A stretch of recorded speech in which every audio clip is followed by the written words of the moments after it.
নিজেকে বুদ্ধিমান ভাইবেন না, নিজেকে অহংকারী ভাইবেন না, নিজেকে খুব বিচক্ষণ পণ্ডিত মনে করেন না।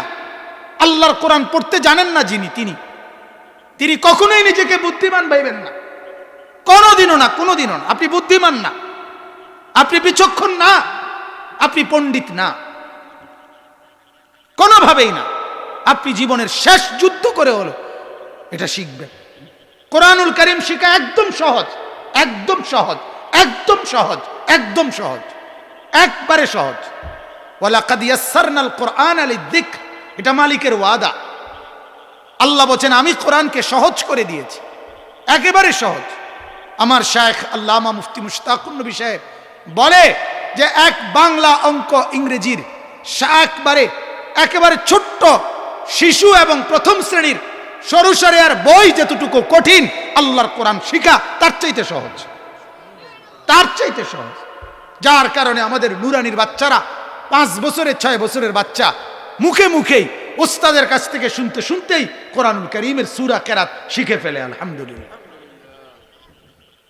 মুখে মুখেই, এখনো সরুও জানে না, সরেও জানে না, লিখতেও জানে না, কাগজও চেনে না, কলমও চেনে না, কিন্তু জবান দিয়া 10টা সূরা বলতে পারে।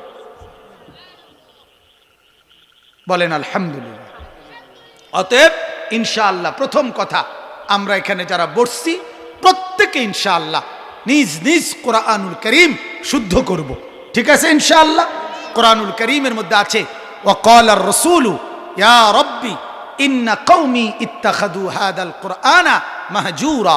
এটা স্পষ্ট কোরআনের আয়াত। আল্লাহ বলেন হাসরের দিন নবীজি রাসূল আল্লাহর কাছে ফরিয়াদ করবে, আল্লাহ আমার কওমের এই লোকগুলো আমার এই কোরআনকে তাদের জীবন থেকে পরিত্যক্ত করে দিয়েছে, তাদের জীবন থেকে আলাদা করে দিয়েছে, আমি এটার বিচার চাই। তাইলে যিনি আপনার বিরুদ্ধে বিচার চাইবেন তিনি সুপারিশ কেমনে করবেন আপনার লাগা? কথা বলেন না কেন? যিনি বলবেন যে আমি উম্মত তোমার জন্য বিচারিত চাইছি, এজন্য যার জীবনে কোরআন নাই সে কিন্তু হাসরের ময়দানে মুসিবতে পড়বেন। আল্লাহ আমাদেরকে বুঝার তৌফিক দান